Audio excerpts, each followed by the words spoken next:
Hey there folks, welcome to my kitchen. Today, we're in for a tasty treat as I take you through the art of making your very own vegan milk. No need to hit the stores when you can whip up these delicious, plant-based milk alternatives right here with me. First on the menu, we're diving into the world of almond milk.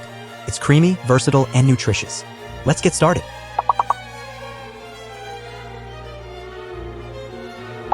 Start by soaking the almonds in water overnight or for at least 6 hours.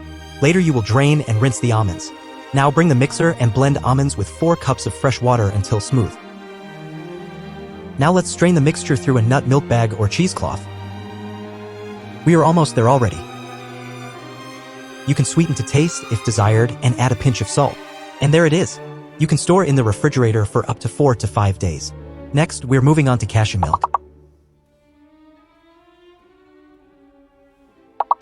Smooth, luscious, and oh so indulgent, it's perfect for adding that touch of luxury to your recipes. The procedure is exactly the same. You just need to adjust the measures and change the almond by cashews. It also can be stored for up to 4 to 5 days. This is a tasty version, but slightly more expensive one. So now we will bring something more affordable. Let's check how to make oat milk.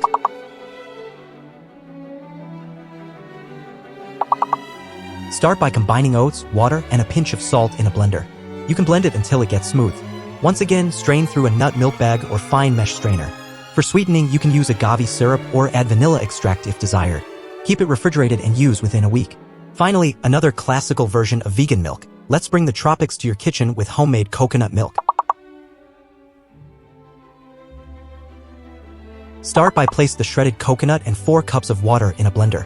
Blend on high for 2 to 3 minutes until well combined. Strain the mixture through a nut milk bag or fine mesh strainer, squeezing to extract as much liquid as possible. For sweetening, you can use once again the agave syrup or maple syrup if desired and add a pinch of salt. If you like, add a teaspoon of vanilla extract for extra flavor. Store your homemade coconut milk in the refrigerator and use within a week. Yeah, we did it. But before you head off, I've got a small favor to ask. If you found this video helpful, show your support by giving it a thumbs up and don't forget to subscribe to the channel for more lip-smacking vegan recipes. Sharing is caring, so be sure to pass on the goodness to your friends and family. They'd love to be part of the vegan kitchen fun, too. And finally, let's chat. I'd love to hear from you. Drop a comment below and tell me what you'd like to see next on the channel. Your feedback means the world to us. Thanks a lot for hanging out with me today. Can't wait to see you in the next episode right here at Oswald's Vegan Kitchen. Until then, happy cooking.